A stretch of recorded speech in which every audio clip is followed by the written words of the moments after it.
gonna ask everybody to take a seat so we can get started. Welcome back to meeting number 2.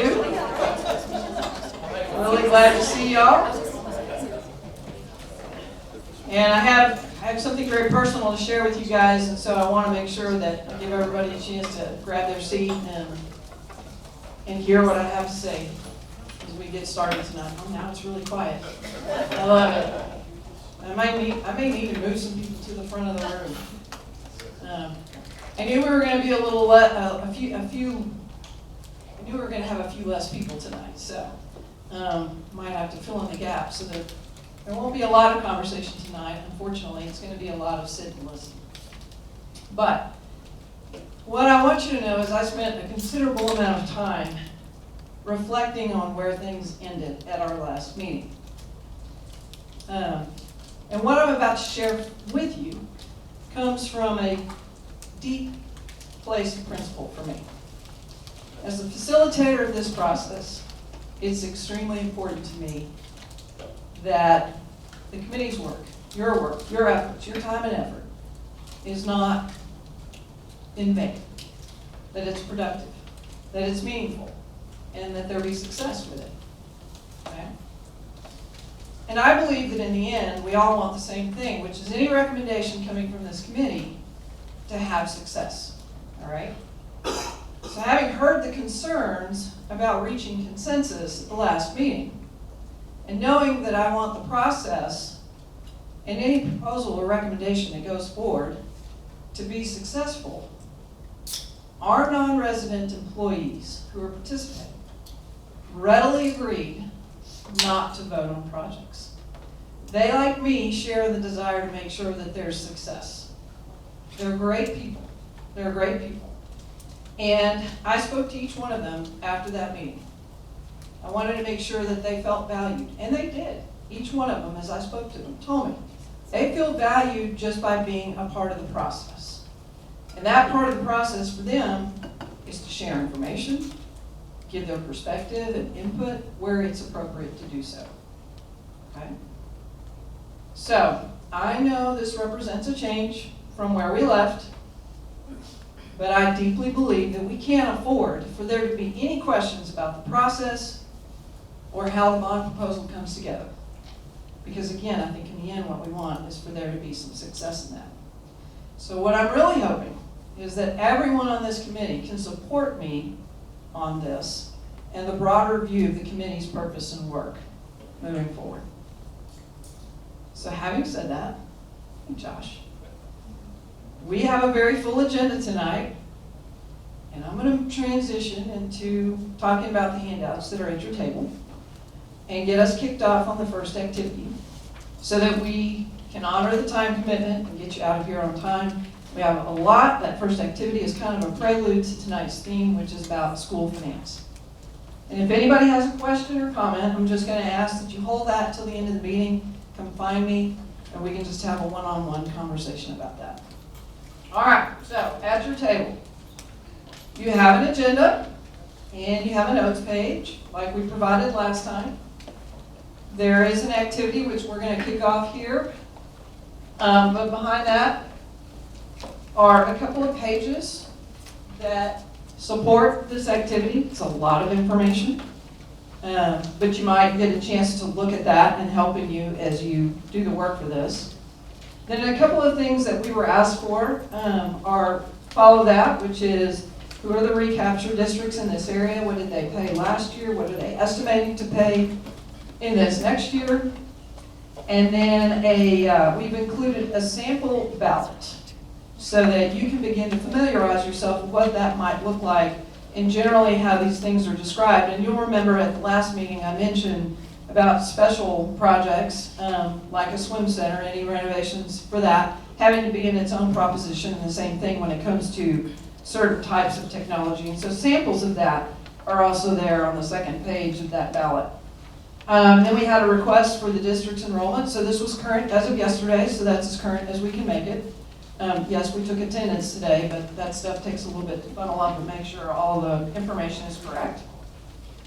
And then some of the questions and responses follow that. So that's what we have by way of handouts. And so with that, I'm going to go ahead and kick off the first activity, which we like to fondly call, really besides penny activity, is how's a dollar spent in GCISD? And some of you may have done this in some other format, some other committee. If you do, if you have, then let those who haven't been a part of that process have a stab at it. But really using that information that followed that handout, that's the M&O expenditure categories, that's to list out really how much you think is spent.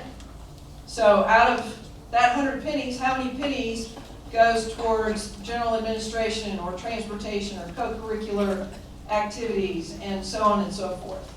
I will tell you obviously that the slices of the pie are not equal, but we didn't want to give you any pointers. So this is just taking a guess. We'll give you just a few minutes here to do that, and then we'll show you how it really is spent in GCISD. One of the things you're going to notice that's not up there is recapture. We've already talked about that enough. So this is the rest of the district's daily operating budget. And you can discuss with your friends.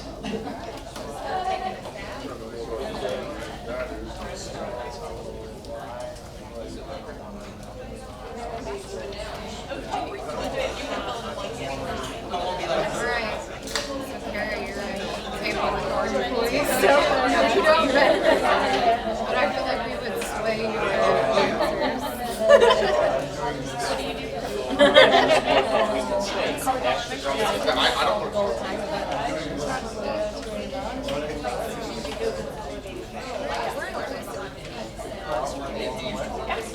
I know he's close to the answer.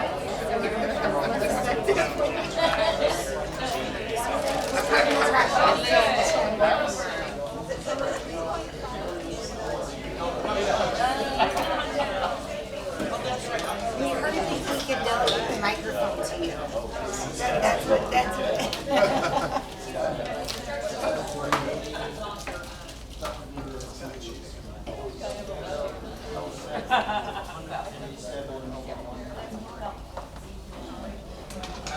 Have you all started?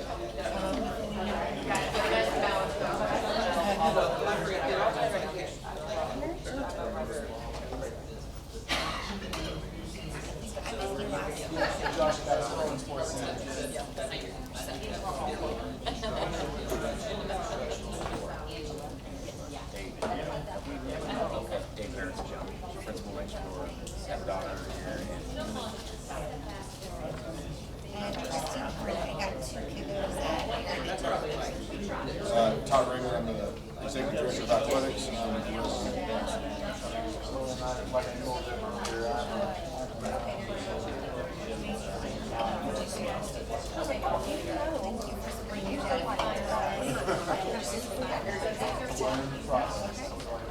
You haven't done one yet. Okay.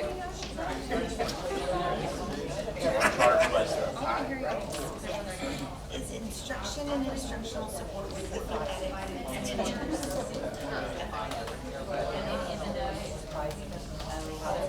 What do you think is the largest pie? Start there. What did you say? Instruction.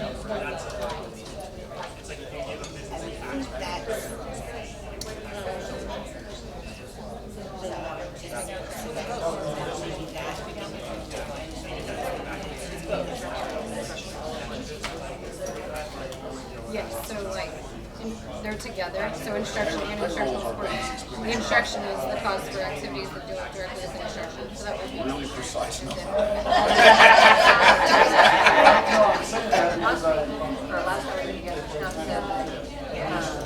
But not all of that payroll is instructional based. There's a lot of well, even like our maintenance and operations. Some of it can be in maintenance and operations too. We have a cost there too. But definitely teacher the on-campus stuff.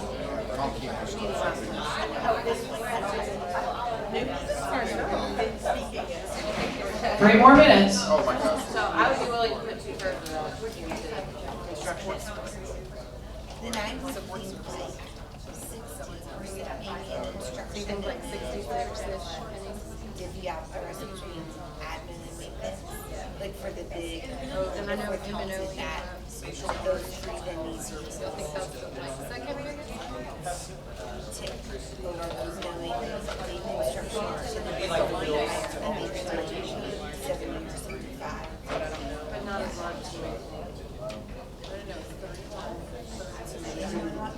Like 75 for instruction, instructionals were supposed to be okay.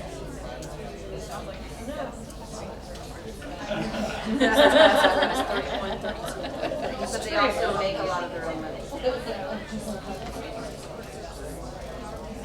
No, their money goes back in the general funds. Gates and all that stuff goes back in the general funds. Yeah, actually, Todd said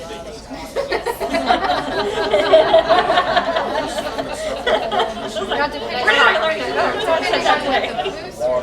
Yeah, like utilities, probably, I'm just trying to think what basic. Utilities have gotta be a big part of that as well. You know what I'm saying, you know what I mean? We have 66 I pieces. heard rumors about And I think there's 8 different pieces of the pie where they're equal. So maintenance and operations.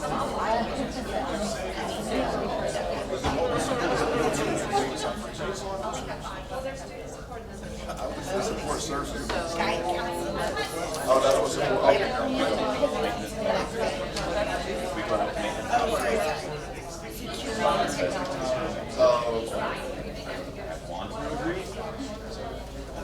One more minute. Last week, Take that down to 70. was presented with just the maintenance of all the trades, electrical, HVAC. I think instruction, oh, it's instruction and instruction support. There was anything. I was put in a packet.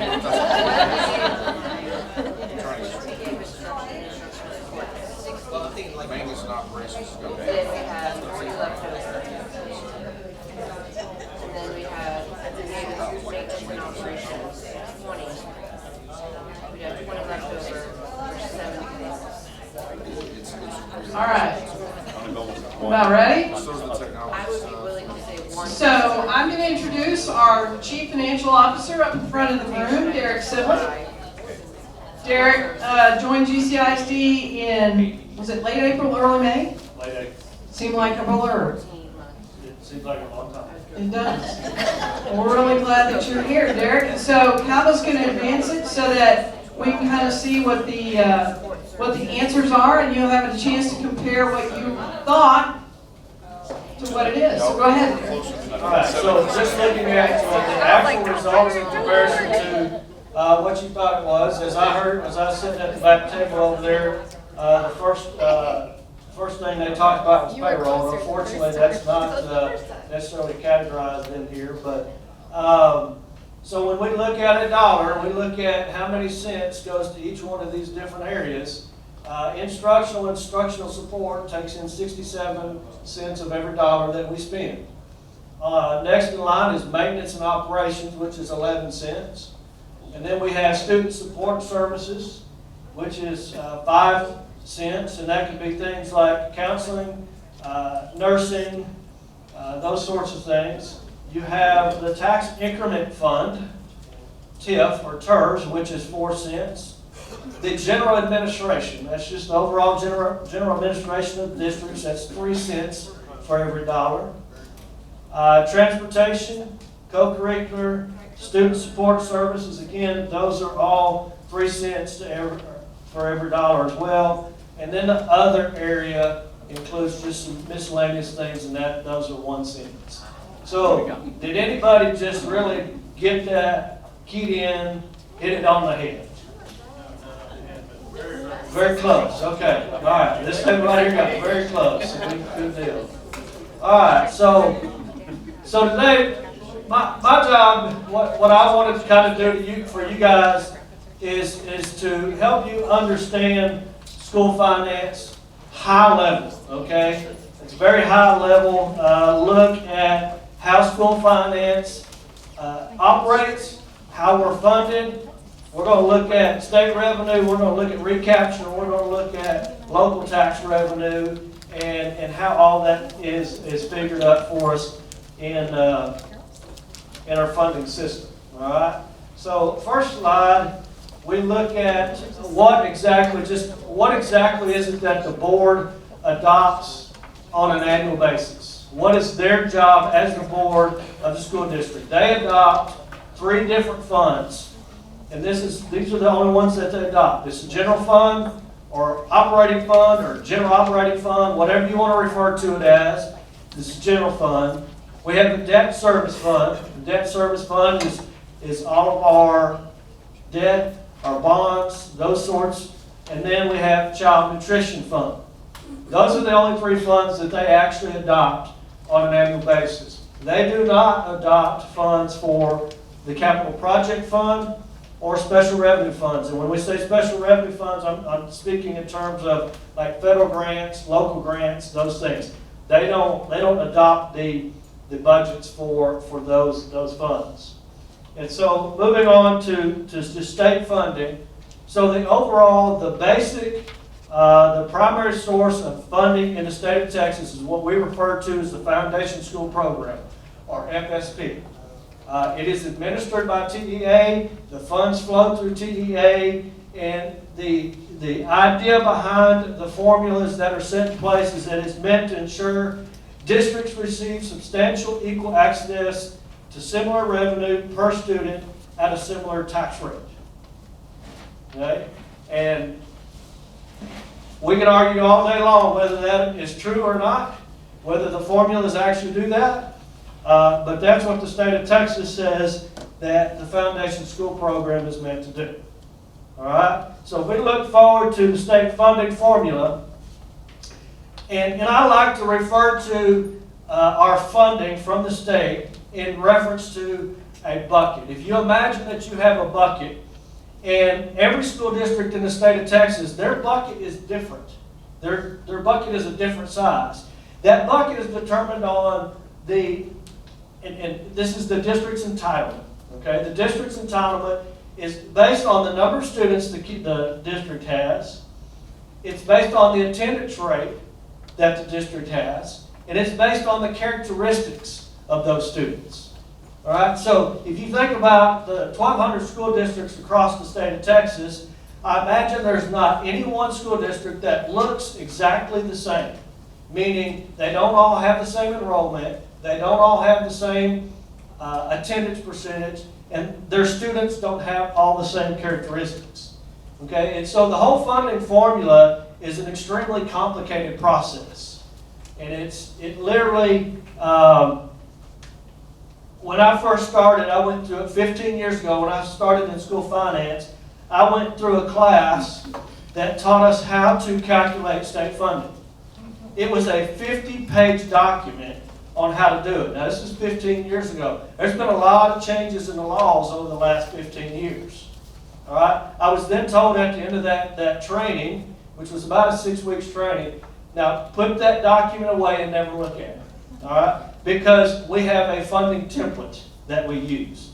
And that's how our funding is calculated. We have to rely on this funding template. So that's how kind of our bucket is formed, our allotment, our entitlement is based on that.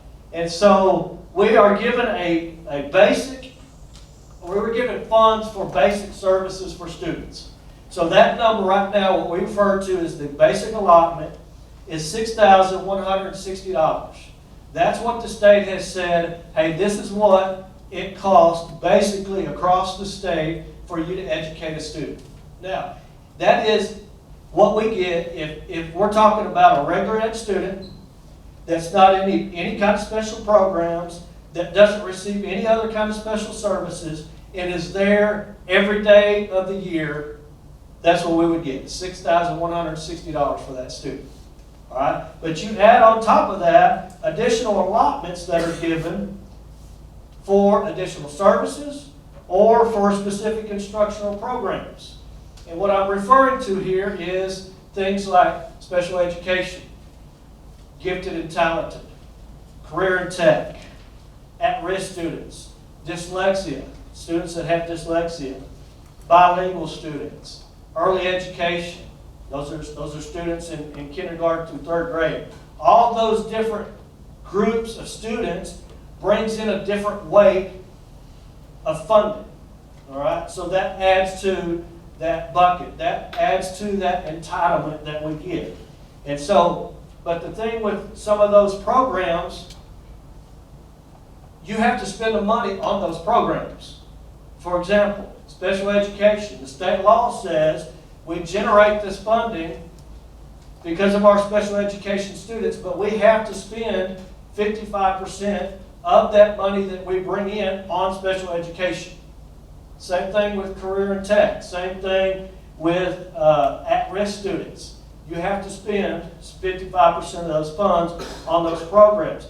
There are some programs like dyslexia and early education that the state says, hey, you have to spend 100% of the funds that you generate on those programs. Okay? So we got our hands tied in a lot of ways that says, this is how you got to spend your money. And if you don't, then the state comes in during your audit, sends you a nice little letter and says, hey, you didn't comply with the law. And so we don't want that. So we do everything that we can to make sure that we're meeting those compliance levels. And so those are the things that develop our entitlement. And if you think of our bucket again. And so here's how the funding works. If you think of your entitlement, you got a bucket sitting here on the table, and the first thing you're going to put in your bucket is your local tax revenue. And so you're going to pour in your local tax revenue. So let's just say, this is not the way it is in GCISD, but let's just say that when we pour in our local tax revenue, it makes up 50% of that bucket. All right? The formula in the foundation school program says, well, your local revenue filled up 50% of the bucket. Now the state's going to come in and fill the other 50% of that bucket. Okay, so you're allowed to fill up that bucket. You're allowed to bring in money up to your entitlement level. All right? If you bring in and you fill up that bucket 75%, the state's going to dump in 25%. Okay? That's how it's designed to work. What recapture is, and this is what we experience here, is that we have our entitlement, we have our bucket here, and you can imagine dumping water into a bucket, and you got more water in that pitcher than you have room in the bucket. What happens to that water? It flows out of that bucket. Everything that flows out of that bucket, everything that you bring in above and beyond your entitlement, goes back to the state of Texas. Because they say you have excess funds. Okay? And that's what recapture is. It is basically all local maintenance operations tax in excess of what the district's entitlement is. What the state says you are entitled to have for the type of students and the number of students that you have in your district. Okay? So I just have another slide. Again, it just kind of explains recapture. Okay? We have our district tax revenue, which goes in first, then our state revenue, or state funding, minus the calculation of the district entitlement, and everything above and beyond that then goes back to the state through recapture. So there are basically two types of districts, three types of districts in the state of Texas. You got what you refer to as Chapter 48, and you got Chapter 49. Your Chapter 48 districts, these are districts that they pay no recapture, they get state revenue. Okay? They're the ones that their bucket is filled up 50% with state or with local revenue, and the state pours in the other 50%, or whatever that percentage is. Chapter 49 districts, and it's called Chapter 49 because that's the chapter of the Texas Education Code. Okay? The Chapter 49 districts, they pay recapture to the state, and they get no state revenue. You do have these gap districts, and this is where we sit, is we pay some recapture based on our tax revenue, but we also get some state funding. Now, when I say we get some state funding, it's like less than $300,000. Okay, so there's very little state funding that actually goes into that. And so as we move forward, looking at that local tax revenue and how that comes about. So the appraisal district each and every year appraises the values in the district, okay? Residential, commercial, personal business, they're the ones that appraise those values. They then send those values to us, and then from those values, we are able to calculate two tax rates. We are able to calculate the maintenance and operations tax rate, or what we refer to as M&O, and the interest and sinking tax rate, or INS. Those are the two tax rates that we establish on an annual basis. And when we bring in that money, we put those monies in two separate funds. We have our general operating fund, we have our debt service fund, and that money is used for different things. So our maintenance and operations funds are used for our day-to-day operations of the district. All right? These some examples of this: salaries, utilities, bus repairs, maintenance, school supplies, custodial supplies, grounds and building maintenance, those type of things. So if you think about it in your personal finances and you apply it to yourself, that's the same thing. Your utilities, your car maintenance, your fuel, your cleaning supplies, groceries, living expenses. Those are the things that relate to our maintenance and operations fund. The other part of that is the interest and sinking fund. This is a whole separate fund of money, and the only thing that this money can be used for is to pay the principal and interest on voter-approved bonds. So when we're talking about bonds, and we're talking about interest and sinking rates, the money that comes in from that can only be used to pay principal and interest and some fees for voter-approved bond. We can't use that money to pay salaries. We cannot use that money to pay the utilities or any of the day-to-day operations of the district. We can't use that money for that reason. So again, looking at your own personal finances, those things would be, for example, a mortgage that you have, your home improvement loan, vehicle loans, furniture financing, those things that are above and beyond your day-to-day living expenses. I have a quick question. Okay. We have bonds that were not voted on. They're included in INS, right? They have to be, because they have to be paid off. If the bonds were not voted on by the people, then no, they're not included. Now, there are some bonds, there are some maintenance bonds, and I'm not familiar with what you're talking about, okay, as far as here at GCISD. I'll talk to you about it later. Okay. I do know in my previous experience, in my previous district, we had some maintenance bonds that were voted on by the board. Those were paid out of the general operating fund. They have the same thing here. Okay. Those were not paid out of interest and sinking. Only the bonds that were voted for by the people are paid out of the interest and sinking fund, or in debt service fund. All right, so let's look at the local taxing effort. So every year, the state of Texas gives the district what they refer to as the compressed tax rate. All right? And so when we get our certified values from the appraisal district, we have to submit information to the Texas Education Agency. The Texas Education Agency then comes back and says, here's what your compressed tax rate is. This year it's 67.9 cents. As your property values across the district increase, that tax rate decreases. That's the way that the law is set up. So anytime your values increase, that tax rate decreases. The district then has the ability to access 5 golden pennies. Typically, districts across the state have access 4 of those pennies. So you think about the 67.9, you can add 4 pennies on top of that. And then there's a 5th golden penny that can also be accessed through the board voting on that.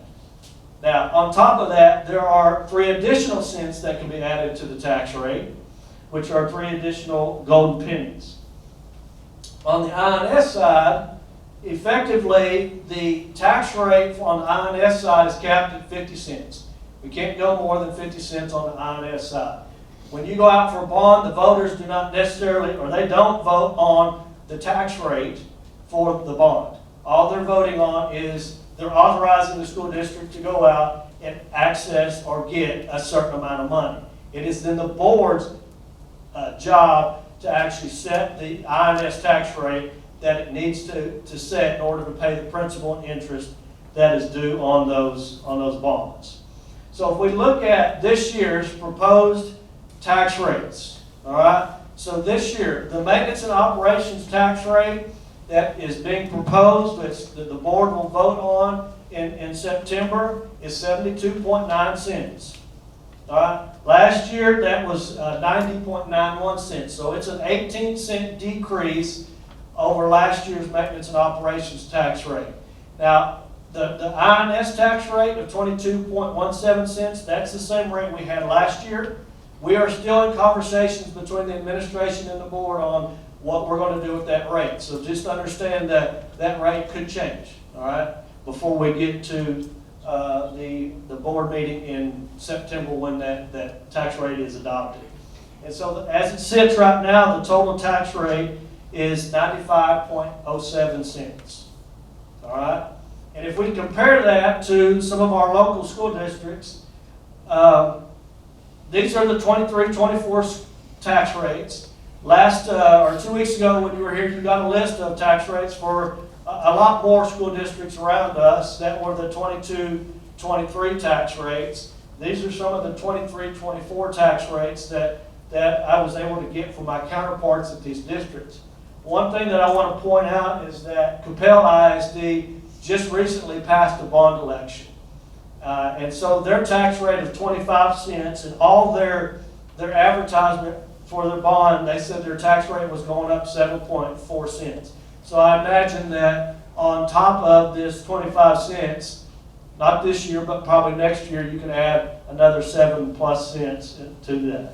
And so you can see in relation to how we sit with other districts. All right. And then my last 2 slides, I want to just kind of give you an idea of state funding. Let's just take from one year to the next. We say we got the same number of students, didn't change. We got the same number of students from one year to the next. Here's how this operates. If our property values go up, then our tax rate is going to go down. Like I mentioned, every time your values go up more than 2.5%, your property tax rate is going to go down. Well, theoretically, if the property tax rate goes down, but we're applying that tax rate to a higher value, then our tax revenue is going to increase. Well, when our tax revenue increases, our state revenue decreases. It's just like a seesaw. When one goes up, the other one goes down. And anytime your tax revenue increases, then our recapture payment's going to increase as well. And so that's just kind of a brief understanding of how the state funding system works. And so I want to conclude with this. The district does not benefit from any property value growth. Okay? Anytime property value grows and we bring in more tax revenue, that our recapture increases. Okay? By the formulas that are out there. The only way for us to actually gain revenue is to access those additional pennies onto the tax rate or increase our student enrollment. Those are the only 2 ways that we can increase our revenue on our maintenance and operations side. Right? There are no other options. Inflation has caused us to look at and make adjustments. Just like in your own personal home, as inflation has gone up, you might have had to make changes in certain areas. It's the same thing in the school district. And so what bonds do is it makes it possible for the district to gain funding for those capital projects and for those equipment needs that we can do without those funds being held to recapture. Because anything we bring in on the INS side is protected from recapture. And so that's where bonds become very important here in GCISD, because it helps us to gain funds in those areas so that we can hide that money, if you will, from recapture. All right. Questions? Any questions? You know, I noticed that we're paying, looking at a lot of, how many dollars are spent, in our tax rate. I'm just curious, how do we compare? You say that the amount that's spent is the same based on enrollment, but not every district spends the same amount per student. So I'm curious what our dollars are per student compared to other districts around the area. Okay. Carroll, Keller, Coppell, that have similar, Coppell, Keller, something like that. Okay. So we'd love to see. Sure. see that too. Yeah, so you're looking for spending per student basis. Okay, yeah. Along those same lines, you alluded to, there are certain activities that get us more dollars per kid, so like dyslexia or CTE. Do we ever look at P&Ls for those activities of CTE brings in X amount of dollars and costs us, we have to spend 55% of that back? Are there any, do we ever look at if there's revenue generating activity? Does that make sense? And could we see that potentially? So are you asking if we generate the funding in CTE and we're supposed to spend 55% of that? Are you asking what is above and beyond that? Yes. Okay. Or are there activities that we get more funding than they actually cost? Does that exist? We do get more funding than they do cost, because we do have to monitor that on an annual basis. And Career in Tech is one, for example. I will say Career in Tech is one of those programs that is highly encouraged in school districts. It's great for the students, but on the finance side, from my side of the desk, it brings in a lot more money. It also helps supplement the general operating budget because it does bring in money. So we do not spend 100% of our Career in Tech money on Career in Tech. It's designed to bring in additional funding so that we can supplement the general operating fund. Now, are you talking about specific programs within like Career in Tech? No, Or? but that general idea, so if there is something that brings in more money, you would potentially want to invest more in that. Gotcha. Yep. Or that would be something to consider Yep. when allocating the resources. Absolutely. One of the things that me and our new CTE director, Stephanie, have talked about many times is really reviewing our Career in Tech program and seeing where are the areas that we can enhance so that we can bring in additional funding. So yes, I mean, that is on everybody's mind. And like I say, Career in Tech is one of those areas that is great for the students, great programs, but it also helps to generate funding as well. And so yes, we are definitely looking at those areas to try to generate more funding. If we have a budget deficit, How does that get recovered? Can you repeat? The question? we have a budget deficit that was, I believe, 10 million, It will not be 10 million, but ballpark. so, yeah. How does that get reflected? So if we have a budget deficit, how do we make up the difference? Well, and that's a tough question, and that's something that, again, as administration, we continue to look at, because you got to look at two sides. You got your revenue side, you got your expenditure side. I mean, I mentioned on the revenue side, how do you bring in more revenue? Well, you have to go after more cents on the tax rate, okay, with a voter-approved tax rate or VATR, okay, or you have to bring in more students, or maybe we can enhance programs like Career in Tech to help, to bring in those areas. So those are conversations that we're having on the revenue side. On the expenditure side, then we have to start looking at, we have to look into where are we spending our money. 88% of our budget is payroll. So, we've got to look at that area and say, okay, what can we do here or in our overall budget to reduce that cost? Yes, sir. I know the M&O budget is a real challenge in Just a question, is our proposed deficit budget being proposed this year? We did not adopt a deficit budget, no. Second question, so M&O is a real challenge, but there's really no relationship between M&O and the bond program. No, there's not. No, those, the two totally, like I mentioned, two totally different funds. What we benefit from the INS side because of, it's not, the funds are not subject to recapture. But, right, but if we keep the same tax rate next year, and I know our property values are going up about 10.5%, so our tax bill, tax revenue on INF will go up by that percent. Correct? Those are things that I believe Josh is going to talk to us about here in just a second. So, but yeah, theoretically, what you're saying, yes, yes. Was there a question back here, real quick? Saw one back here. Yes. Have you explored how Louisville, Carroll, and Canal were able to get their recapture figures down? Okay, so the recapture, first of all, recapture across the state for the most part is decreasing, and that is directly due to the increase in the homestead exemption that the legislature passed.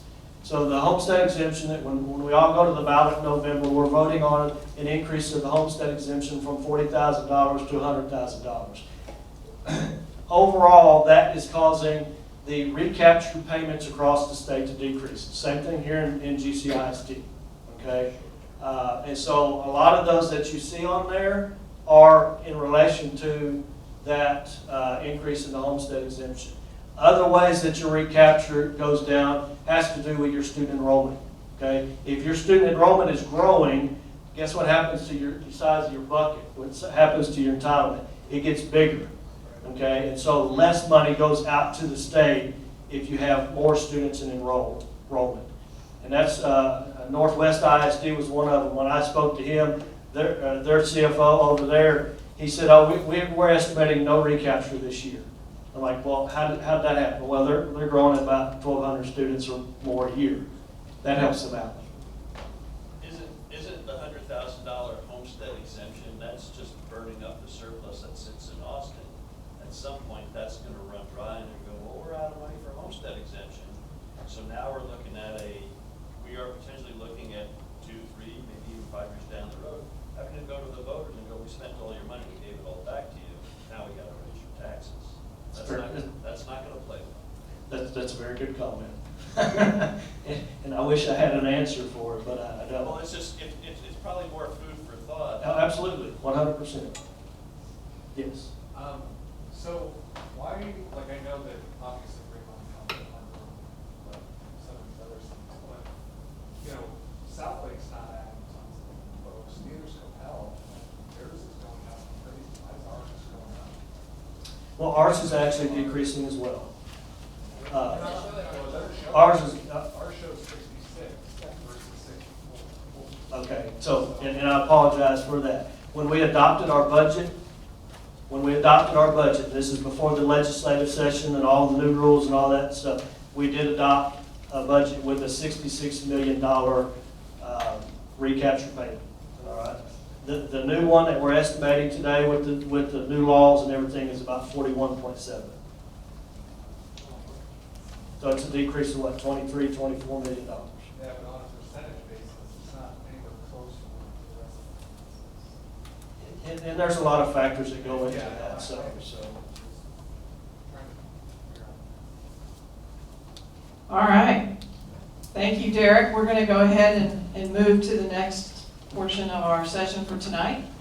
I'm going to introduce to you Josh McLaughlin with BOK.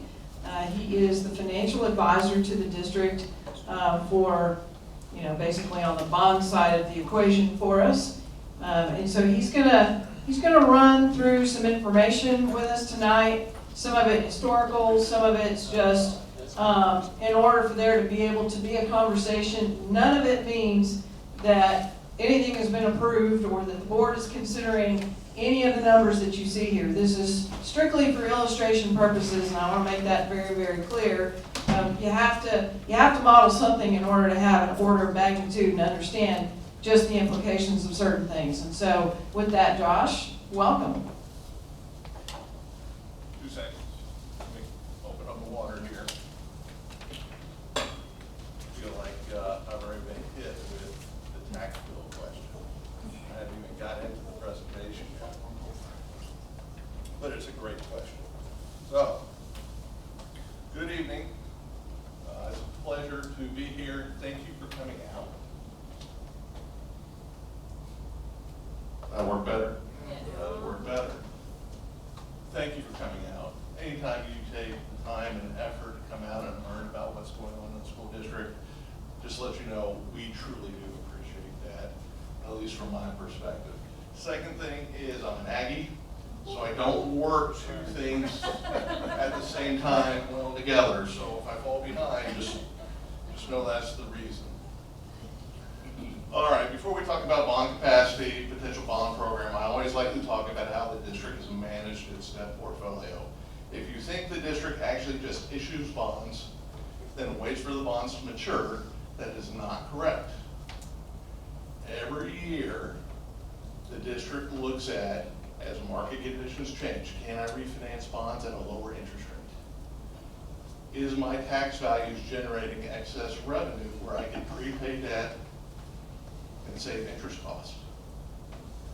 Do I use things like variable rate bonds when the interest rates are low to maximize borrowing capacity but lower the interest costs? Through those techniques, since 2005, the district has lowered its interest costs and the interest cost to taxpayers by almost $126 million. Who knew that?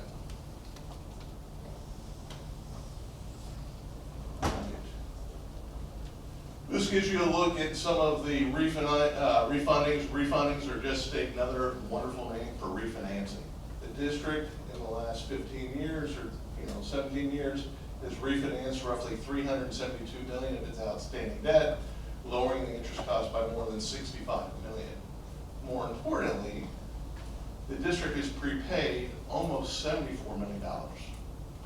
By prepaying that debt, the district has saved taxpayers $47 million. The benefit of prepaying debt, just like making an extra payment on your mortgage, you save an interest cost, you build bond capacity for no increase. So again, you just heard Mr. Sibley walk through the lovely state funding system, right? Whose head hurts? I know mine does. The reality is you do have 2 taxes that the board sets every year. The most important thing, to echo what Mr. Sibley just said, was the INS side, which used to pay voter-approved bonds, is not subject to recapture. That money stays within GCISD. In the last 4 years, your total tax rate has gone down by almost, or a little bit more than 26 cents. You'll notice I'm using a little bit different estimate in terms of the INS tax rate. Again, that is going to be subject to what the board decides in September, but your tax rate can go down by as much as 20.61 cents this year. Keep in mind, in November, assuming the election passes, your homestead exemption will also go up from 40 to 100,000. So it's a benefit for taxpayers. So, we could argue about what's the average tax value within the district, whether it's different in Colleyville, whether it's different in Grapevine. I'm just going to show you district numbers. But if you look over the last 5 years, the average homeowner's property tax bill has gone up by more than $200, which is roughly 4%. The primary reason it's gone up is because home values have increased close to 29%. So as values are going up, the school district is actually lowering its tax rate. Okay? But when you look at this year, there's going to be a significant drop. Again, that is a function of increase in the homestead exemption and the lower tax rate. So just to give you an idea, you talk 23, 24 numbers on a handful of school districts. This looks at 22, 23, but when you look at your total tax rate for entities within the greater metroplex, if you will, you're near the low end for your total tax rate. When we look at your INS tax rate, again, you're on the low end. And as we look at some of these, Carrollton Farmers Branch just had a very large election as well. So their INS tax rate is set to go up over the next couple of years. One of the metrics that the rating agencies like to use to measure debt is what your principal is to your outstanding tax base. They love to see anything lower than 3%. You're currently very well situated at 175. Most Texas school districts are somewhere between 3 and 6%. Fast-growing school districts get as high as 15%. So at 175, you're very well situated. Just to give you an idea, this was the district's last bond program. Last time they went out for election was May of 2016, roughly $249 million. Those bonds were sold in 2 installments, one in 16, one in 19. We lucked out and got some great rates. The whole bond program was financed at less than a 2.8% interest rate. And that was 25-year debt on both sales. At the time of the election, we told people, voters within the district, to expect a 12.81 cent increase in the INS tax rate. That would have got you up to 40.8. You never got there. The highest we ever got was 35.67. And it may be somewhere between, the current tax rate is 22.17. It may be as low as 19.57 next year. So, start talking about bond capacity. What builds or causes changes in bond capacity? So essentially, under the state law, as you heard Mr. Sibley say, you have to prove before you sell new bonds that you can service your existing bonds plus any new bonds from a maximum INS tax rate of 50 cents. You're not even close to that. But that is sort of the state maximum in terms of how much you can actually sell. So the way to read this graph is the red line is simply a projection of your future INS tax revenues, plus any other revenues you get from, let's say, the tax increment reinvestment zone. So as your values increase, even if you keep a static tax rate, revenues will go higher. The blue is your existing bond payments as they stand today. No prepayments. This is how your debt portfolio looks today, where you have roughly $289 million. What increases bond capacity, which is in the green? Yes, sir. Yeah, we have been given information that it's actually 400,000. 400 million. I've got it here. We can talk about it later. Okay. Yeah, that's inclusive of interest. Because Well, what we you're, should be talking interest. We have to talk interest. Okay. I want to make sure we're talking interest when we talk to bonds. Okay. I'm sure I agree with you, but okay. So what increases bond capacity? It's tax values increase. The greater your tax values, the greater the revenue that comes through the door. If you refinance your debt at a lower interest rate, if you finance things at a lower cost, that will also increase bond capacity. So again, this is the current look at your debt profile, principal and interest. Again, $289 million of principal outstanding. Those bonds are repaid over an 18-year period. You're currently rated AA1 by Moody's, AA plus by S&P. That's the highest rating S&P gives to any school district in the state. It's also the same rating it gives to the U.S. federal government. They're not an example in news. Which is terrible. And it's still the world's safe haven, though. In terms of Moody's, again, there are 7 school districts in the state that have a AAA, but a very acceptable rating there. And anytime we go sell bonds, we apply for the permanent school fund guarantee, which gets an automatic AAA rating by both rating agencies. But the interest rate's keyed off. No, interest rates are keyed off of the credit profile of the issuer issuing debt and what the prevailing muni market rate looks like. So essentially, every time we go sell bonds, there is a static, I won't say static, but there is a municipal market data yield curve. And everything is spread off of that, and that changes on a daily basis, depending upon various market factors, just like you see treasuries change on a daily basis. This gives you a look at the bond buyer index. It only gives you a general indication of what municipal interest rates are doing.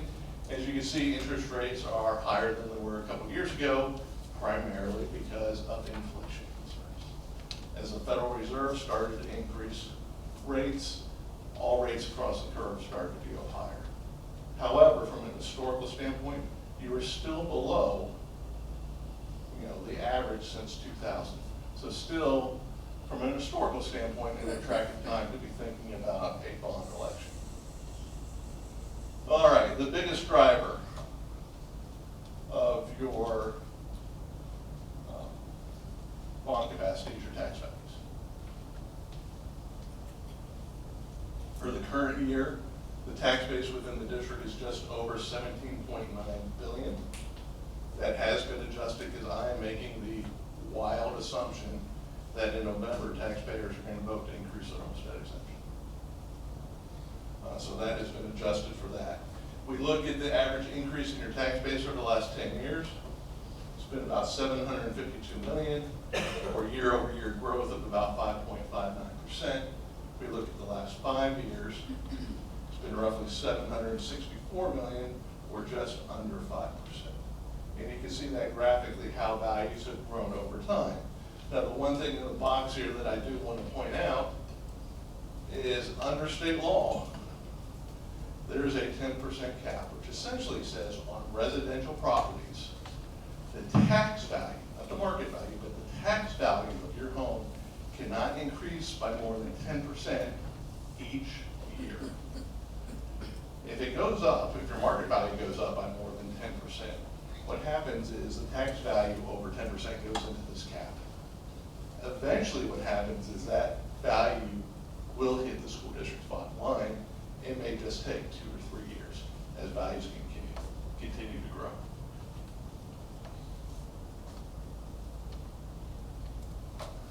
On the left-hand side, we've shown the breakout of sort of what comprises the district's total tax base.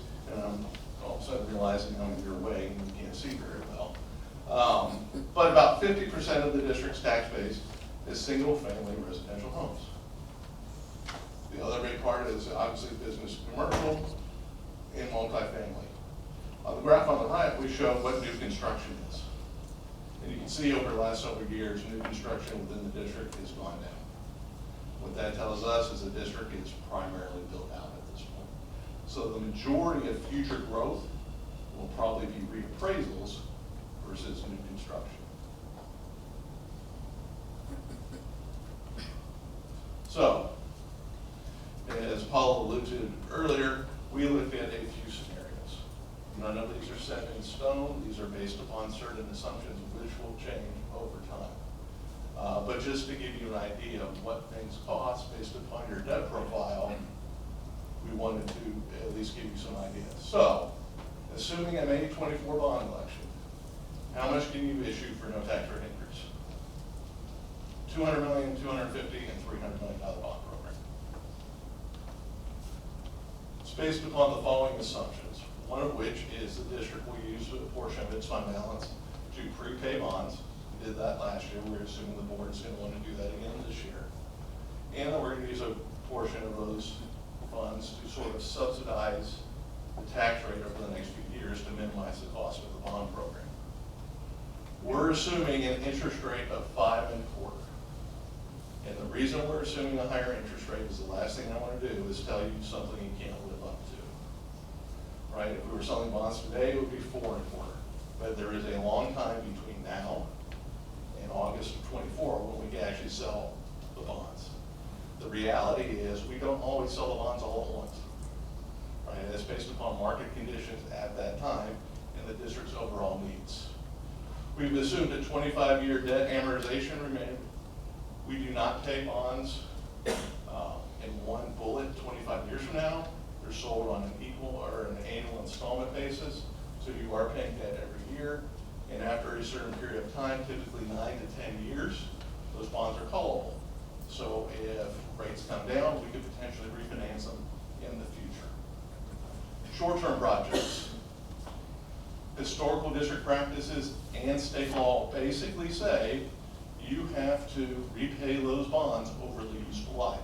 Meaning, if the district goes out and borrows money for, let's say, laptops or iPads that have a 3 to 5 year useful life, I have to pay those off in 3 to 5 years. I cannot finance that over a 25-year period. And then lastly, the district will receive some money from the TERS for Grapevine Mills, I'm sorry, City of Grapevine TERS #2, which is going to use for Grapevine Middle School. How much money is that coming to Grapevine? Right now, it's about 3.2 million a year, and it tails off after 2030, 31. That is required to be spent on capital projects? Yes, sir. Particular schools? It was allocated towards Grapevine Middle School. Collegeville has about $1.5 million a year that goes in, and be spent for anything. It goes in Until 2030. Until 2030.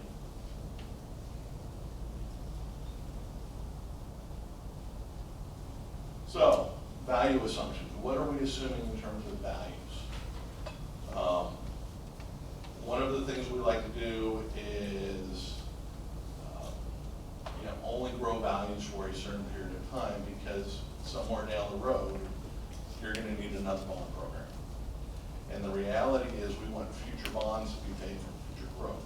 So we try not to over leverage the district. For sole purposes of this analysis, we're going to basically grow you at your 10-year average of $752 million for 2 years. Primarily because we know you have $1.7 billion sitting in that 10% cap. So that's value that the appraisal district is basically already budgeted. Why are we growing any longer than 2 years? Part of that is I don't think Austin is done with tax compression. I think next session we potentially will see more, and you could potentially lose more value. So until we get some more clarity, we won't grow values as far. Question. Yes, sir. Do you have any data similar to that that covers the time period, let's say from 2001 through 2011 when we had the real estate bust? Texas did okay because in terms of the country, and this is my opinion, real estate prices were pretty flat during that time. But you look at places that have had a lot of growth, Las Vegas, Florida, California, you couldn't give your house away and you had compression in your valuation. So we have an oops or a hiccup, a black swan event. Then you're asking people that can't sell their houses to pay more taxes on it. Now we have tax liens on top of the foreclosure. It's also a good reason not to grow values more than 2 years. So to answer your question is I do have value data valuation, but not back to 2001. I generally keep it to about 2005, 2006. And the reason I ask you to go back that far, we're looking at bond funds from 1998 where the interest is heavily backwardated. So for us, in my opinion, for us to build an objective bond, we should be able to model over at least the life of the bond going forwards and backwards. Okay, so those 1998 bonds that you are referring to, the law has changed since then, which I will tell you unequivocally, the district no longer issues capital appreciation bonds and will no longer issue capital appreciation bonds. Those are set to mature in the next 3 years, and then you'll be done with cabs forever. And the reason is back in 1998, you couldn't use any premium on the bond other than use in the construction fund, meaning you couldn't pay costs, underwriters, anything like that. They changed that law in 2003. which means now we were able to issue more current interest bonds and take that premium and pay costs, which makes cabs sort of irrelevant. The only time cabs are ever issued anymore is when we have to meet what's known as the state part of par test, which basically says you can't issue more principal in bonds than is approved by voters pursuant to an election. Okay? That is the cap. And if interest rates get so high that you can't generate a whole lot of premium on the bonds, that's where your cap would come in. But generally speaking, over the last 20 years, school districts avoid cabs like the plague. In fact, several years ago, back I think in 2015 or 2017, Lindsay, do you remember? I don't remember. They changed the rule on cabs. They actually, the state of Texas restricted that to no more than 25% of any school district's debt portfolio. And those bonds, I believe, have to mature in the first 20 years. You can't sell a cab beyond 20 years. Yes, sir. Basic question. So you talk about bond capacity, and you've been talking about rates, property valuations. You haven't talked about revenue generated by the INS rate, which actually converts into what everybody in the district pays in their tax bill. So shouldn't, to me, that's the best basis to look at this, to look at the revenue generated, which includes both the tax rate and the property value. So I would argue with you that the tax rate drives revenues, which goes to pay for the actual bond payments. So when we look at tax rate, if we keep a constant tax rate, that's going to keep constant revenues. Not true, because around here, the property values have been going up anywhere from 8 to 10%. In fact, this year, the property value went up 10%. And so if you keep the same rate, well, so if you look at, so there's 4 cities in the district. And I can tell you that in Collegeville, the average home value is $650,000 this year. And I'm interested by city what this looks like, if it affects people's tax bill quite dramatically different. So if you give me a couple slides, when we talk about the cost of the bond programs, you will see it by city. And the only other point why I would disagree about revenues from tax rate is once we get beyond the growth, as your values grow, the board can actually lower the tax rate. Is it going to be a one-to-one perfect? I can't tell you that. No one can tell you that because it's. But you said yourself, so for instance, personally, my home in 2016 valuation is double. There's a 10% limit. So they want to hit that value every year to get a 10% hit, irregardless of any of this. Many people are in that situation, so that's why the relationship to the tax bill that people pay is quite important. And I think it's very valuable that we look at that and understand those relationships. My house is doing the same thing. And the other thing. My house is doing the same thing. I don't live in the district, but I do feel your And the pain. other thing, even though INS and MO are totally different animals,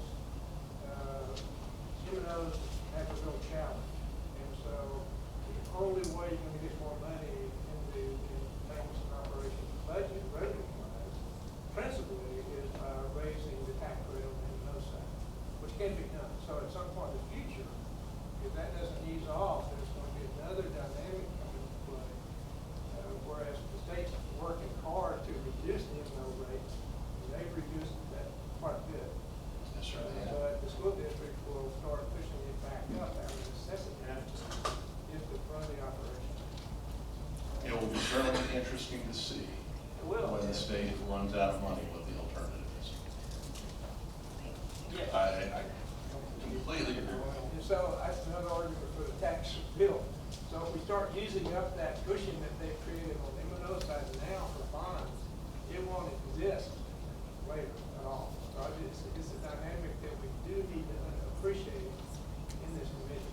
Okay, so when you start, go back for me for just a second here, because you talked about using cushion on the bond side for M&O. Can you explain? No, I'm what you just mean? saying, you off rate only, so, and everybody that's talked about M&O has made the point, we have a real challenge on the M&O side.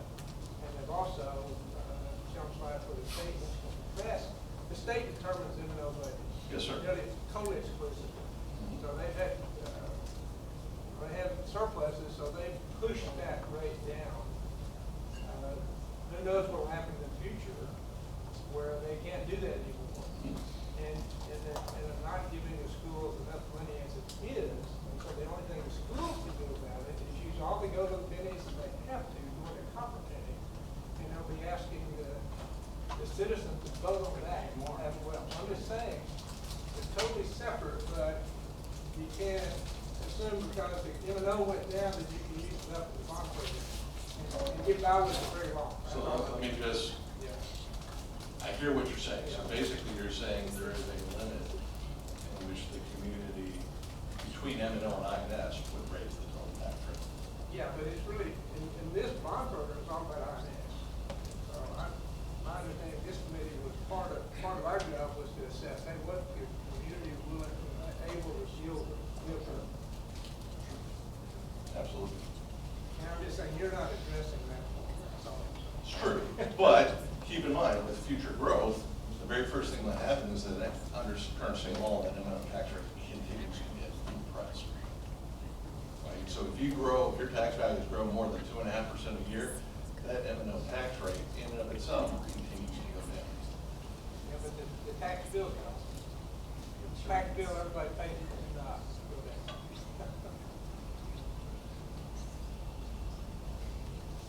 So, from a bond capacity standpoint,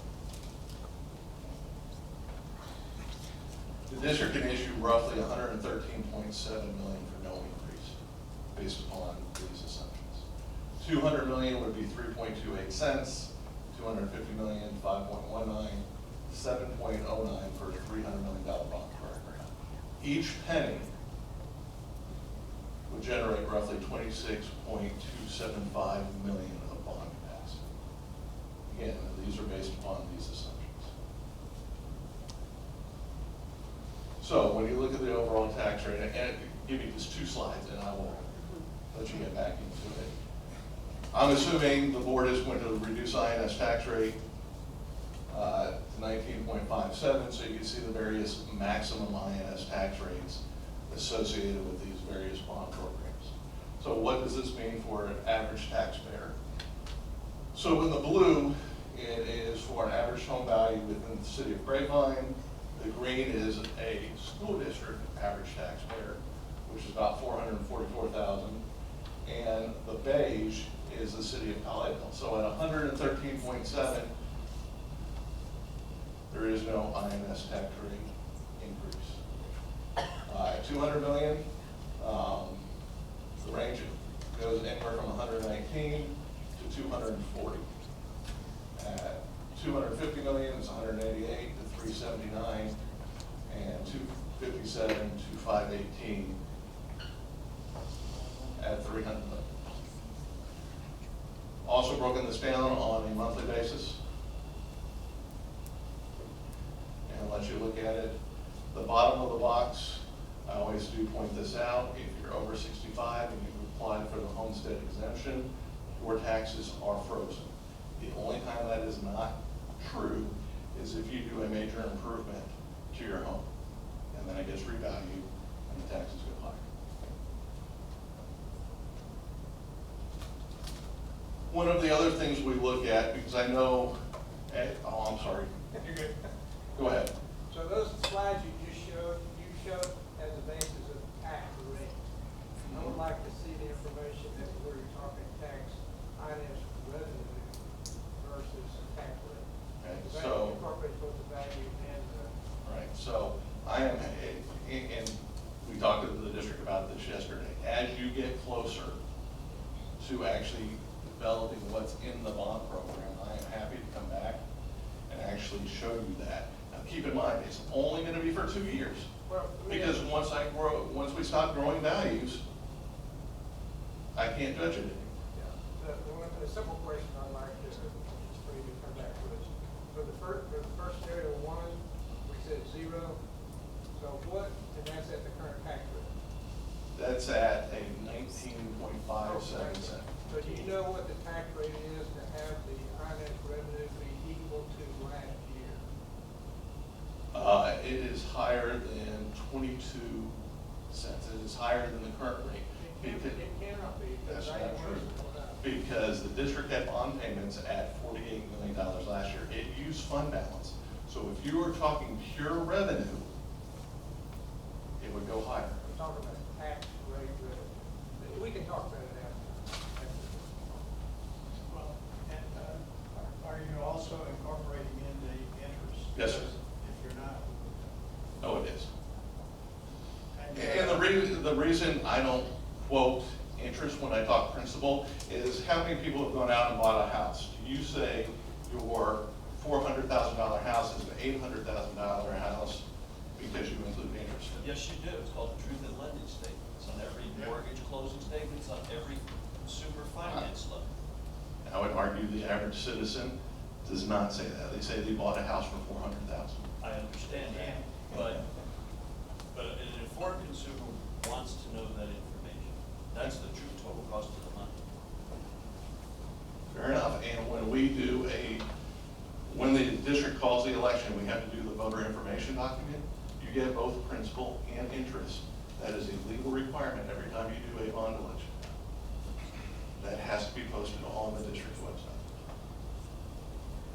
is it posted on the election material? Yes, so it's an addendum to the election order. What? It's an addendum to the election order. But it's not shown on the ballot.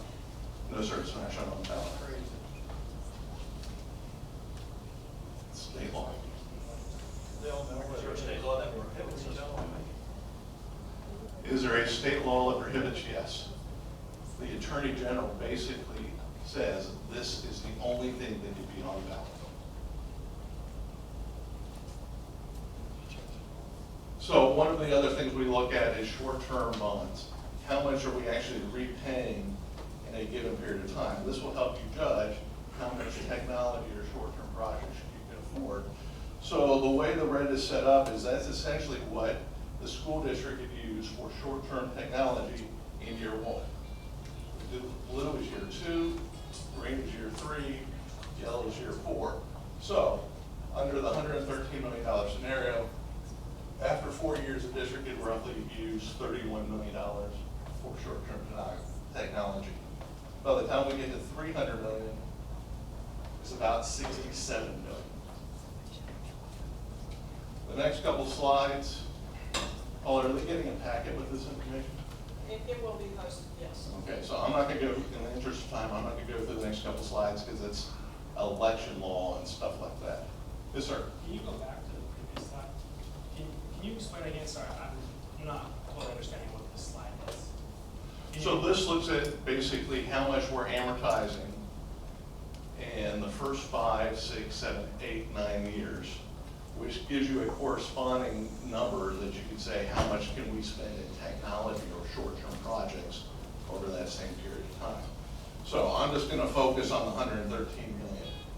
In the first 5 years, we're repaying roughly $3.6 million of bonds, meaning in year 1, after the election passes, GCISD can spend roughly $3.6 million on short-term technology. Thereafter, it goes up. Is the amount that can be spent the first year a percentage? Or is that just, I mean, how did you get that number? So it's literally saying how many bonds I could fit in under these assumptions, value growth, for no tax rate increase. They can be paid in that year. Yes. So essentially, under that grouping is how many bonds did I actually literally repay in the first 5 years. Yes, sir. I don't know if you're planning to present more on this stuff in the future, but would it be possible to run some of these scenarios with a smaller bond package? It seemed like we went to the max and then just went up. Like what the savings would be for the community if we issued a smaller bond package? Yes, sir. So again, we took an estimate and just provide that. But as the committee starts going through and looking at its needs, if the amounts are smaller, we will obviously come back and show you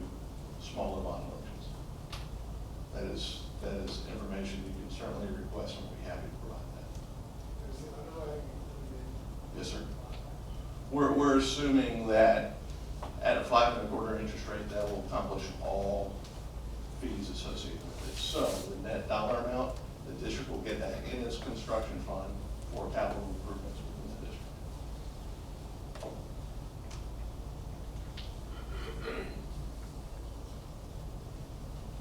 Other questions?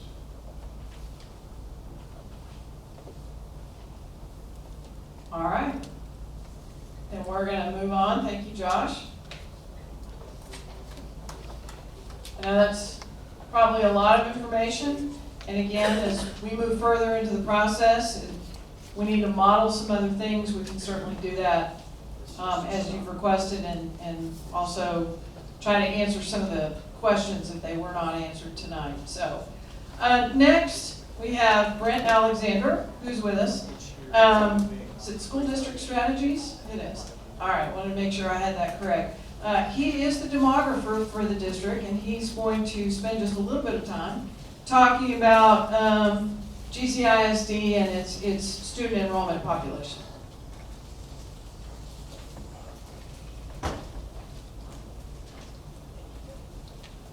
Thank you, Paula. Good evening, everyone. I have a quick overview to share with you on the district's demographics. I've got a lot of different covers, so let's get started. First slide here are the total enrollments for all of the independent school districts that make up the DFW area. There's about 90 total in the region. Note that these are the official numbers for the 2022-23 school year, released last spring by the TEA. Note that the numbers here include all of tuition-based students as well as virtual kids in each district. So when you see the total there for Grapevine Colleyville, the 13,772 does include the IU University Prep students.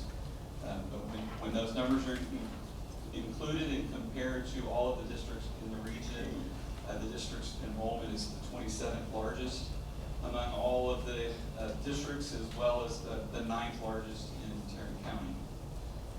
Now, when you look at the growth for each one of the districts on a percentage basis over the last 5 years, I mapped it out here for you. So everything that you see in blue are districts that have lost enrollment over the 5-year period. Everything that's shaded in red or pink and red, even yellow, those have grown 3% or more. So you'll see a lot of districts, including Grapevine Colleyville there, that are gray, in that gray area. They kind of had a plus minus of about 2% over the last 5 years. So you can see that many of the districts in the Tarrant County area, as well as Dallas County, have lost enrollment over these last 5 years. When you look at the totals as of the snapshot date for the district, and you exclude the IU University Prep numbers, these are the actual enrollment numbers for the district. You can see that rate of decline has been steeper than the 1.5% that it shows when the virtual students are included. So you can see that the district was pretty flat from 2012 to 2017.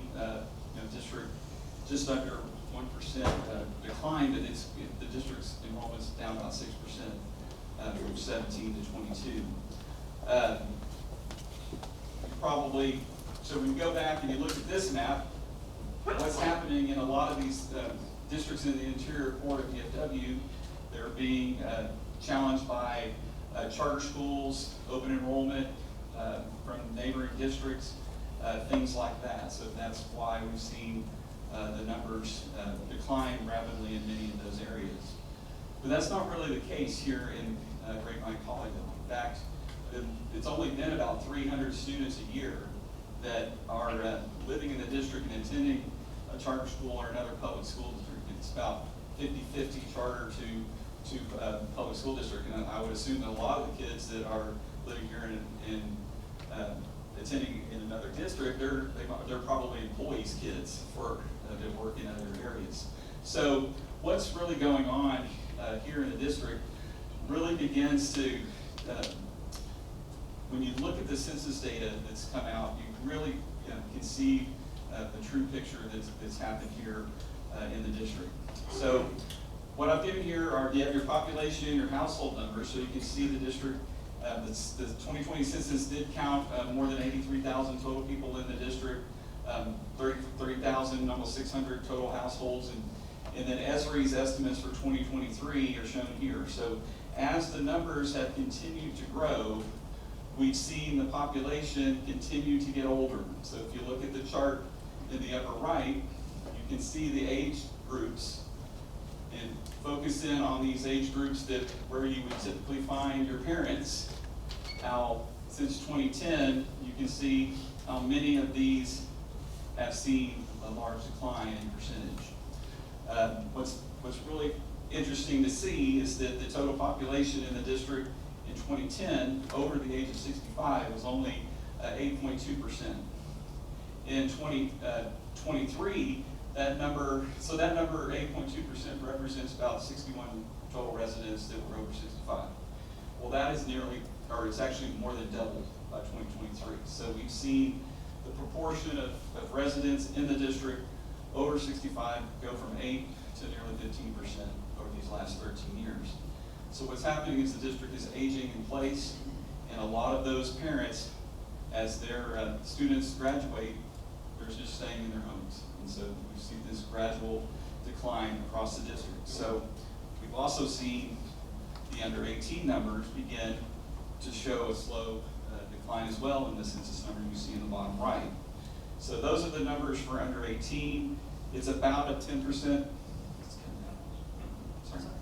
All right, so the chart on the bottom right, those are your under 18 numbers from the census, and you can see that from 10 to 20, it's about a 5% decline under 18, and then it's declined another 3.5% over these last 3 years. So if you take out the under 5-year-olds, there's roughly about 3,900 residents, the young children under 5, according to the census, and so there's about a little more than 13,000 estimated total school-age residents that live within the district boundary. So think about enrollment, think about that number. It's about 1,000 to 1,200 that could potentially be out there but not enrolled.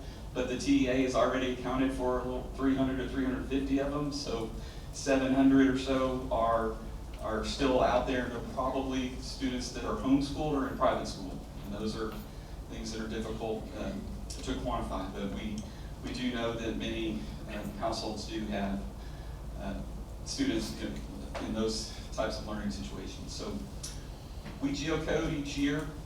You can see the same trend in the geocoding data within the district boundary. You can see that 2019, it's dropped about 600 over the last 4 years. So since the pandemic, we've seen the rate increase, just the rate of decline increased ever so slightly.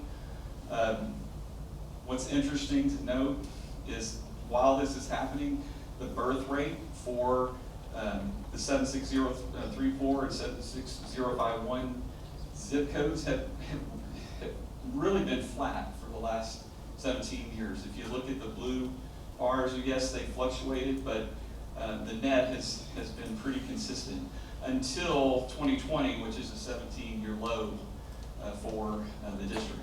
But what I want to point out here is this is kindergarten 5 years later. What we've always seen in the district is that there's more students that have enrolled than originated in the district. Since the pandemic, we've seen that number get much tighter. So what that means, there's fewer newcomers, younger newcomers coming into the district. I think I have a justification for that coming up. So, but you can see here, that was a pretty strong birth year in 2018. So we were projecting kindergarten for this year to be up around 800, and it's initially coming in about 740. Now, we're 2 months from snapshot, so we'll see how it goes. But that's a significant number, because if the district moves forward with 700 to 750 students coming in, it's going to keep you on that gradual decline. Now in the report, I've got some more detailed history for you. These are the numbers by grade. I've highlighted the largest classes over these last 15 years. What jumps out here, you can see the last wave of growth that the district had from 2008 to 2016. What's significant about that is, think about Creekside at Colleyville. It was the last time the district had large numbers of high-end production homes. They were expensive, but a lot of people could still afford them. And as what's changed since COVID is the market has gone to ultra luxury, and prices have gone really high, which has caused an affordability issue. So more numbers in here for what the changes that have been occurring. These are the numbers for each attendance level coming in this fall. Initial numbers about 5,000 elementary students. But you can see as these declines have happened, and then each year as they've moved up, we've started to see smaller numbers in the middle school numbers, and now we're starting to see the high school numbers slow down a little bit as well. Now, what I was just alluding to about affordability challenges in the district are showing up in the student yield numbers. So we look at the occupied homes versus the geocoding. You can see the history here. Back in 2017, we saw a peak of just over 0.53 because we had subdivisions like a Creekside Colleyville that were producing about that very, they produced over 50% of the homes in those years, and they had a very strong yield. But the newer homes over the last few years are yielding only about 0.36. So that's about half of what it normal is in most fast growth districts. So there's a lot behind that number. It's the census data, it's the aging in place. It's also as the homes have become more and more expensive. So over here, these are your pre-owned sales. So record median sold price in 2022 at $566 through June 30th. The district's up to $575. So as you look at this, and you can see DFW as a whole is about $410. The district has a premium to live here, and that affordability challenge has impacted that ability for newer people to come into the district, especially with younger children. When you look here at these numbers for pre-owned sales, just think about rates. Last week were 7.23, so we're 7.3, 575. Those are pretty big mortgage payments. So a lot of change over these last couple of years. Compounding the issue, the comment was made about the district moving towards build out. That is absolutely true. You can see that there's only about 300 homes left in the district, and as 300 lots left, and all the major land for a large subdivision are pretty much gone today. So the market, as it's moved into the ultra luxury type custom homes that are now in the 2 to 3 million range, and teardowns and things like that are all across the district, you're only seeing about 30 houses a year being built. So the velocity is just not enough to bring in, even if the yields were higher, which they typically are on those homes, but you're only having a few homes a year being built at that price point. So all of this tied together means that, if you saw in your packet, the number was about 12,261, I think is what, or 12,216, I think what for today. We had estimated that the district would be more at 12.5 if we were getting more from some of the townhomes that were supposed to be built, but there's a few neighborhoods and apartments that have been just sitting vacant, or the lots have not, the houses actually have not been started over the last year. So all of the things that I've showed you have resulted in the district moving towards or staying on this lower projected path. So if we see enrollment stay in the K through 2 numbers, if we see them stay in that 750 range, that's going to give more validity to this gradual decline continuing over the next few years. But I want to emphasize, this is not a negative on performance of the district. This is, you have a community that people are staying in. There's none out there. So people are staying, there's not a lot of homes up for sale, Right. and, you know, as the kids graduate, it's just slowly been declining. And so I don't want you to think that it's you know, what we've seen in a lot of in neighboring districts where, you know, people are leaving or choosing to leave on purpose because of lack of performance here in the district. I'll answer any questions that you have. So somewhere down the road, we're gonna have to start looking at consolidating schools and stuff. Well, it's certainly a possibility. You know, other districts have had to do that as well in DFW. It's not something that's fun. So hopefully that can be down the road for you all, but it's certainly possible. We've got to pay attention to that. That's my point. And so that's where, as you study your capacity utilization in each one of your individual schools, those decisions can be made by looking at that data. All right, thank you, Brent. I don't see any more questions at the moment. So we're going to go ahead and move to the next presentation, and yeah, let's use that one since this one seemed to be cutting out on him. This is Paul Thompson, who's a principal with Huckabee and Associates, and he's going to talk still a little bit on finance, but neither one of the two equations we saw. It's kind of the beginning introduction to the spreadsheet that eventually you'll have a part in, and what we wanted to make sure is that you begin to kind of understand how that's constructed when it comes to all the costs that are going to be associated with looking at those projects. So, Paul, thank you. Okay, thank you. And I've got good news for you guys. I've got 4 slides, so you're going to have to scratch here. So if you'll bear with me, I'm going to try to oversimplify what can be a pretty complex, even more so than what you've just seen here. So just to level the playing field, some of you might have construction background or know a little bit about it, others may not have a clue. So I want to make sure we have some common understanding about some of our terms that we're going to see throughout the rest of our days here. So construction costs. When we talk construction costs, we're talking about the items that the contractor would include in your bid. Okay? These are the contingency funds, building and structural materials, the equipment infrastructure that's going into that building, HVAC systems, etc.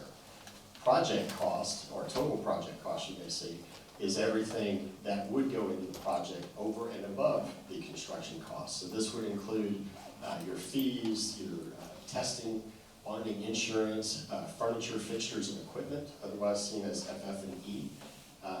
And then also, estimating for tomorrow, you're going to have to include some inflation and a number for that. Mind you that we are targeting a budget that will be several years in advance. Okay? Cost, scope, and schedule are some of the factors, actually the primary factors that we are looking at. We're looking at cost in today's dollars, the scope of the project, and the schedule, the duration of when that's going to be built.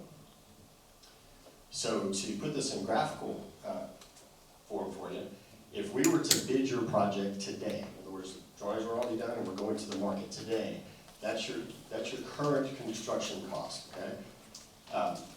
You would escalate that or include inflation to the point where you're going to bid that project. Okay? And then that becomes your total construction cost for the project. What I've shown here below is just some examples. We are using, as far as our inflationary numbers, we're using 10% for the first 2 years.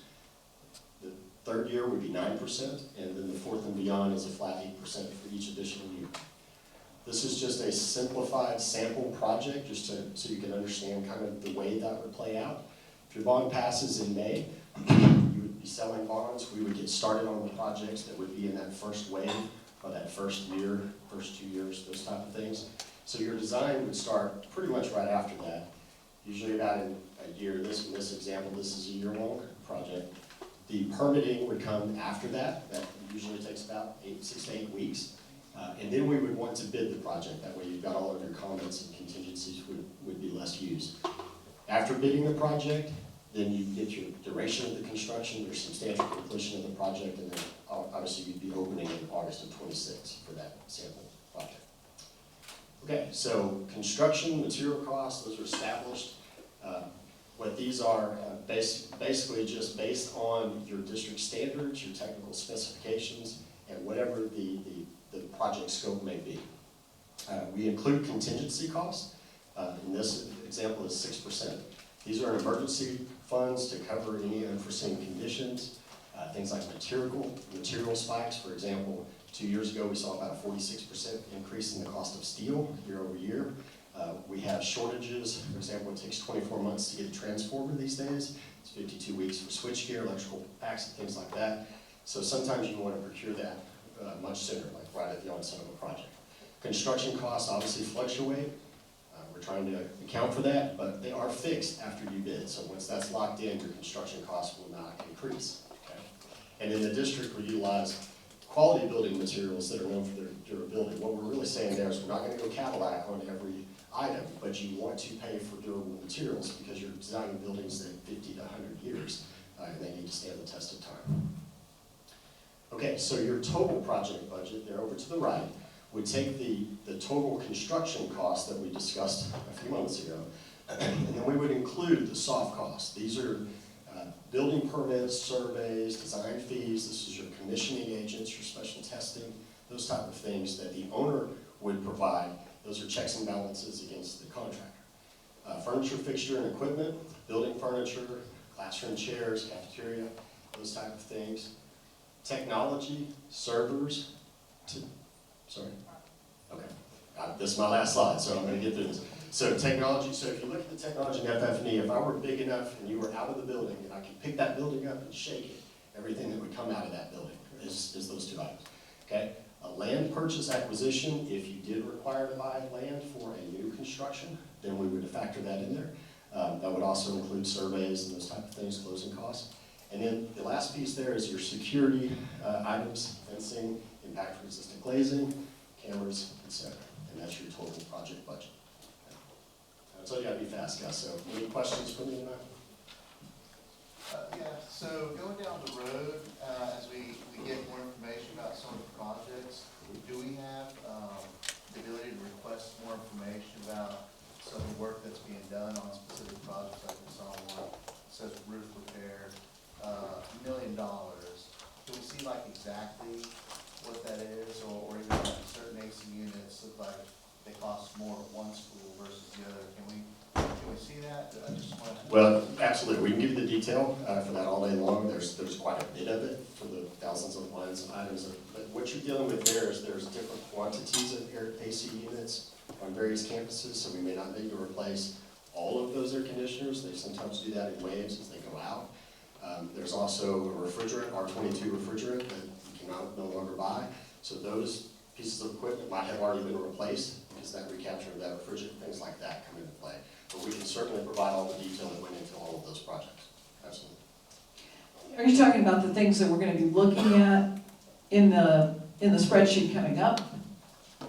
Well, like, so there's like a $64 million of like must address stuff like in different schools. And so I just looked at certain schools, like the cost per AC unit is like $32,000 here, and at another school it's like $68,000. So I'm just wondering that discrepancy. So you're looking back at the other thing. And so, yeah, let me clarify just a little bit about that. And of course, if you're looking at a one line item for the replacement of units, you might have a few, some of them that are 5 ton, 10 ton, 15 ton. They've all been rolled into one line item potentially. And so that's the kind of detail that you would be talking about behind that. Well, how many units of what type are we talking about that are rolled into, say, 44 units?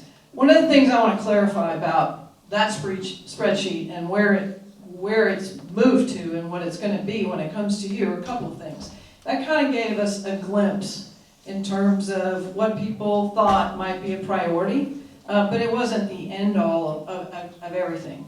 Certainly we understood that that was a 10-year look at things and needs, which we then took down to about a 5-year snapshot. The other thing is we really felt like anything that was below from 2.99, so below a 3, was probably, unless we saw something glaring there that we needed to pick back up, we're going to reduce that, remove that from the spreadsheet, so there'll be less lines to start looking at. The other thing that we have had to do as a school district was then look at the projects, look at when we could actually do renovations on our buildings. We can't renovate every building every year. We have to have summer school and those kinds of programs. We also just don't have the capacity to do more than 6 or 7 renovation projects at a time per se. And so we took kind of the bigger ones, if you will, the things that ranked higher. Actually, we put a year on everything, but the years have changed compared to the last committee and what they saw. So now we've kind of packaged them into what could happen in year 1, 2, and 3. And even the grade deficiency list that you kind of just referenced there, that has come down a little bit depending on what cut you're looking at. How many years? I think I said at the outset that the board had given us a charge for what bond 1 would look like, really, just meeting those basic and fundamental needs of the district. That sounds a lot like some of the deficiencies, but we knew we couldn't just take it all up with deficiencies. There might need to be some room for a few other things, right? It can't just be all AC and roof. You may have a need to buy a bus, right? And so we're trying to manipulate that a little bit to just the bare necessities to allow some room for the other. But when you're moving those around into certain groups of projects, how many campuses you're going to do in year 1, obviously they will carry less escalation. So when he's making reference to the interest rates and escalation that are there, if you suddenly move things around, well then that project cost might go up or it might come down. But we've kind of taken a look at it from a district perspective of which ones have the greatest need for certain things. Colleyville Heritage is one of those that's probably going to be, if we're looking at a 3-year program, probably going to be under renovation all 3 years. Don't tell them that because they'll probably freak out. But that would be in certain phases, and that's because the chilled water lines there have all corroded and deteriorated, all 3 floors. And so it's going to have to be a phased approach to how we get that done, and it can't be done in 2.5 months of the summer. That's not possible. So some line items will have to carry more by way of escalation, like that one, because it's going to go out all 3 or 4 years of whatever the bond program might be, or something else might. So now when we're talking about FF&E, maybe it's the purchase of a bus. You don't want to buy all the buses at the same time, but if you're going to set some up to be bought right away at the beginning of it, those would have less escalation added to them than those that you're projecting or trying to predict what the cost will be 3-4 years later down the road. So what you're going to receive is different than where that ended with that committee. We have asked Huckabee to go back and take a look at some of those costs. Of course, they had to add the soft costs that Paul was just referring to. That was not there for the last committee per se. And so they've also been able to revise some of the numbers with a better understanding of what it was the district might have been requesting, because some of that was still kind of unclear in certain areas. So they've been able to refine that, look at more recent estimates and projects that have come in and where those costs have landed to revise even the dollars associated with that. But behind each of those lines might be an additional spreadsheet, quite honestly, like a list of AC units and, okay, well, how many is that? How many tons? And so if you're looking at the grade deficiency list from last time, I'll take a campus, College Elementary, I don't know if you remember, it's 40-something units. Yeah. And so we've said, we can't do all of that. We just can't. And so we probably cut that in half and said bond 1 might do half of them, and bond 2, if we were just really fortunate, we do the other half in a bond 2. And remember, the bond 2 is going to be at some point in the future that we don't know the date of that. Yeah, and I'm not opposed to any right. of this, and this is something that we said to protect our assets. Correct. But it's just in the interest of transparency, we just want to see that it makes sense. Right. And so that's kind of where I'm going. Some of these numbers look like they're high, but maybe they all make sense. And if you have a new iteration of it, we'll just kind of cross that bridge when we get there. So. Okay. I think we fully expect that. We've had that before in other meetings. None of them make sense to me because right now all the numbers are just ridiculously high. But I totally understand the point, and we will try to do our best to provide that. All right, 7:50. I've already messed up for a second time because we were supposed to be done at 7:45. But I appreciate all the questions. I appreciate your patience. I know this was just a lot of information to take in and soak up. And remember, part of it is related to this committee. It's also an opportunity to share information with you that you can help answer in the community when you're asked. about things if you're asked about things. And so I appreciate your patience with that. We will see you at the next meeting. I hope everybody has a great long weekend. I hope most of you are going to have at least a 3-day weekend. So appreciate it. Have a good evening.